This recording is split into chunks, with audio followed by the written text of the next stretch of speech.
Olá, tudo bem? Meu nome é Ana Luísa, eu sou advogada com mais de 20 anos de experiência. Se eu for contabilizar minha experiência em direito de família, dá desde o século passado, né? Aí eu conto com o período em que eu era estagiária. Mas então, eu vou falar hoje de alienação parental, que é uma coisa que sempre ocorreu, mas recentemente é que as pessoas chegaram e começaram a tratar disso, e a falar disso, e a levar isso a sério, né? Tanto que a lei é de 2010, né? É uma coisa recente para a nossa sociedade, né? A lei que trata da alienação parental é a Lei 12.318 de 2010. Então, o que acontece na alienação parental?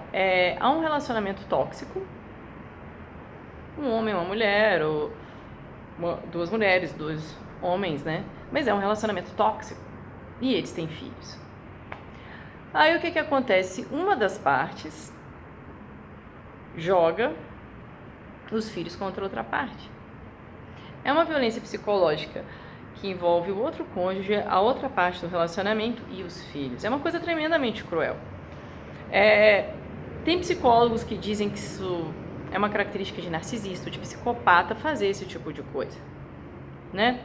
E a lei 12.318 de 2010, ela especifica claramente o que é alienação parental no seu artigo 2º. Considera-se ato de alienação parental a interferência na formação psicológica da criança ou do adolescente promovida ou induzida por um dos genitores, pelos avós ou pelos que tenham a criança ou adolescente sob a sua autoridade, guarda ou vigilância, para que repudie genitor ou que cause prejuízo ao estabelecimento ou à manutenção de vínculos com este. O que acontece é que quem detém a guarda da criança, né, começa a envenenar a criança ou adolescente contra aquele que não detém.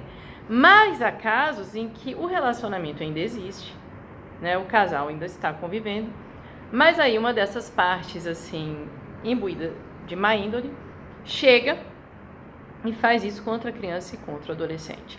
Isso é muito comum em divórcio, viu? Muito comum em divórcio, dissolução de união estável.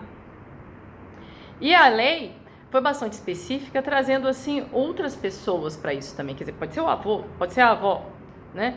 Pode ser uma tia que detém a guarda da criança, né? Pode ser um... Exatamente.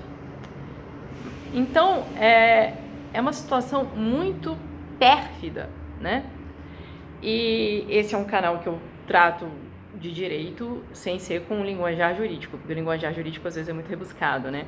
Então, a pessoa que seja leiga pode chegar e tentar entender melhor essa situação vendo esse vídeo. É uma situação muito pérfida. Eu já vi, assim, trabalhando na área de direito de família, as partes são casadas, homem e mulher, tem 2 filhos, e aí o companheiro, né, o marido, ele fica desqualificando a esposa perante os filhos o tempo todo. O que ele fazia, por exemplo, ele traía a esposa, descaradamente, mas ele chegava e dizia para os filhos que ela que o traía. E muitas vezes os filhos acabam acreditando nisso, né? Muitas vezes na alienação parental, aliás, quase sempre, há essa campanha de desqualificação, né? Eles usam adjetivos pejorativos na frente dos filhos. É uma coisa bastante cruel e manipuladora, né? Muitas vezes eles usam o poder econômico também. Continuando aqui com relação à lei, eu li o caput, que é a parte de cima, né? O cabeçalho do artigo, né? Para traduzir em termos mais leigos, né? Mas o que o parágrafo único fala são formas exemplificativas de alienação parental, além dos atos assim declarados pelo juiz ou constatados por perícia, praticados diretamente com o auxílio de terceiros. Inciso 1. Realizar campanha de desqualificação da conduta do genitor no exercício da paternidade ou maternidade. Isso de uma forma injusta, né? 2. Quer dizer, sem nenhuma justificativa, né? Como o caso que eu falei. Sua mãe me trai. A sua mãe é isso, é aquilo. E xingava a mãe na frente dos meninos. Na realidade, quem estava traindo era ele. Inciso 2, dificultar o exercício da autoridade parental. Isso é bastante comum também, principalmente quando está tendo uma discussão a respeito da guarda dos menores, né? 3, dificultar contato de criança ou adolescente com o genitor. Isso também é muito comum. Tem um documentário chamado A Morte Inventada, que é especificamente sobre alienação parental. E é muito interessante, porque, se eu não me engano, o diretor foi vítima de alienação parental, né, durante o processo de divórcio. Eu vou falar mais especificamente desse caso de dificultar contato mais à frente, né? Mas, por exemplo, a pessoa se muda sem avisar. Eu pego os meninos, boto no meu carro, vou para outra cidade. Aí o pai fica aqui, meu Deus, cadê meus filhos? Ele fica anos sem ver as crianças. Isso é muito mais comum do que vocês imaginam, tá? 4, dificultar o exercício do direito regulamentado de convivência familiar. 5, omitir deliberadamente a genitora informações pessoais relevantes sobre a criança ou adolescente, inclusive escolares, médicas e alterações de interesse. Como eu falei agora há pouco, se mudar sem falar para onde foi. Eu já vi também, atuando em área de família, o pai chegar e matricular os filhos em outra escola. No caso, foi a filha em outra escola. Né? E a mãe não sabia. Inciso 6. Apresentar falsa denúncia contra genitor, contra familiares deste ou contra avós, para obstar ou dificultar a convivência deles com a criança ou adolescente. Isso é mais do que comum do que se imagina. Tá? Inciso 7. Mudar o domicílio para um local distante, sem justificativa, visando a dificultar a convivência da criança ou adolescente com outro genitor, com familiares deste ou com os avós, como eu já falei anteriormente. No caso, voltando a esse documentário, A Morte Inventada, essa questão de dificultar o exercício regulamentado de convivência familiar, né? O que aconteceu? É uma história que eles contam, uma história real, e quem aparece depondo é o pai e as filhas já adultas. Então a mãe, de uma forma muito pérfida, a mãe que detinha a guarda das meninas, chega e fala para as meninas, seu pai vai buscá-las para um passeio amanhã. Aí elas se arrumam todas, ficam todas felizes, o papai vem buscar a gente. Aí elas ficam esperando e o pai nunca aparece. Por quê? Porque não havia passeio, aquilo foi inventado pela mãe para as filhas ficarem com ódio do pai. O relacionamento a partir daquilo, pelo que eles falam no documentário A Morte Inventada, amargurou o relacionamento das filhas com o pai para sempre. Aí elas falam, meu Deus, assim, meu pai poderia ter insistido mais, né? Podia ter ido mais atrás da gente, mas eu tinha a mãe lá impedindo, né? Também tem que ver isso. E o pai também, um homem super triste, super amargurado por esse tipo de situação. Outro caso, assim, que talvez tenha envolvido alienação parental é o caso do menino Henri, lá do Rio, aquele caso horrível, Henri Borel, que a mãe ficava dizendo assim para o pai, a mãe detinha a guarda, estava casada com um vereador psicopata, né? Aquilo ali vai fazer o que contra mim? Vai me processar? Eu tô em Brasília, cara, aqui não tem esses problemas não, aqui não manda não, tá? Aqui o sistema de poder é outro. Então ela era casada com aquele ser, né? Aquela pessoa, não sei, né, se dá para chamar aquilo de pessoa, né? Porque o aspecto é humano. Mas aí ela ficava falando umas coisas para o pai do menino, dizendo, olha, fazer isso assim, fazer isso assim assado. Ela fazia alienação parental, pelo visto.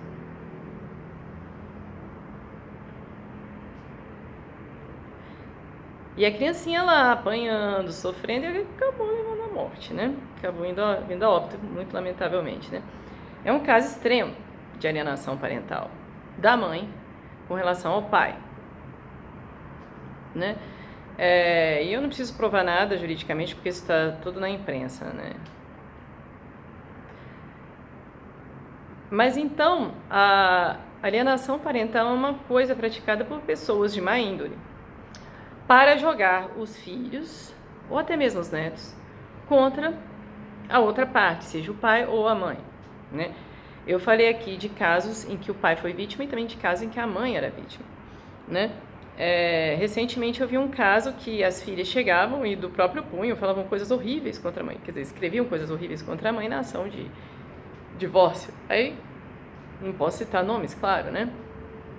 Mas aí, você conhecendo as partes, você vê, meu Deus, de onde é que veio isso da cabeça das meninas? Aí elas vão morar com o pai. Mas a alienação parental, ela pode ser detectada como? Através de uma perícia psicossocial. Você entra com uma ação específica, ou na própria petição da guarda, você pede para que seja feita uma perícia, né, com uma avaliação psicológica do menor, né, ou dos menores, para atestar a alienação parental. Porque isso pode dar, inclusive, pode terminar com a inversão da guarda, entendeu? Ou então com a guarda exclusiva do cônjuge alienado, daquele que sofreu toda essa campanha difamatória, né?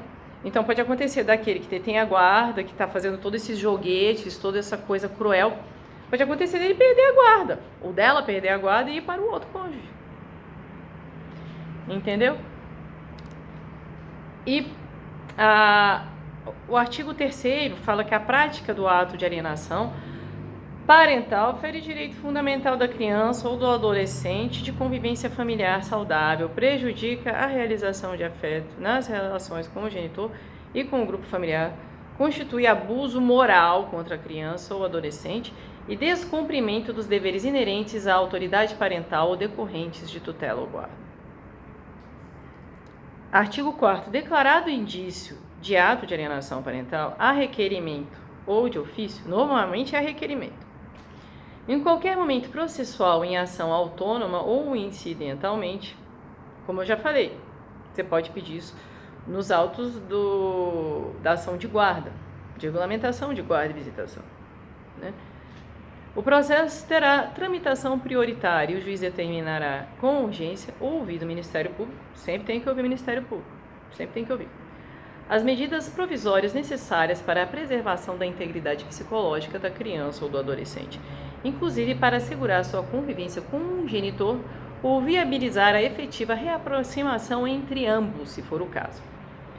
Parágrafo único fala o seguinte, né? Aí vem uma mesóclise, né? Porque nós da área jurídica amamos mesóclise. Eu não, mas normalmente nós amamos. Assegurar-se à criança ou adolescente é ao genitor garantia mínima de visitação assistida, ressalvados os casos em que há iminente risco de prejuízo à integridade física ou psicológica da criança e do adolescente, atestado por profissional eventualmente designado pelo juiz para acompanhamento de visitas. Isso é uma coisa que a gente está tratando agora, entendeu? Há várias pessoas que foram prejudicadas pela alienação parental no passado, muitos adultos agora, né? E aí tem que fazer algum tipo de tratamento, porque isso deixa marcas indeléveis no psique da pessoa, né? E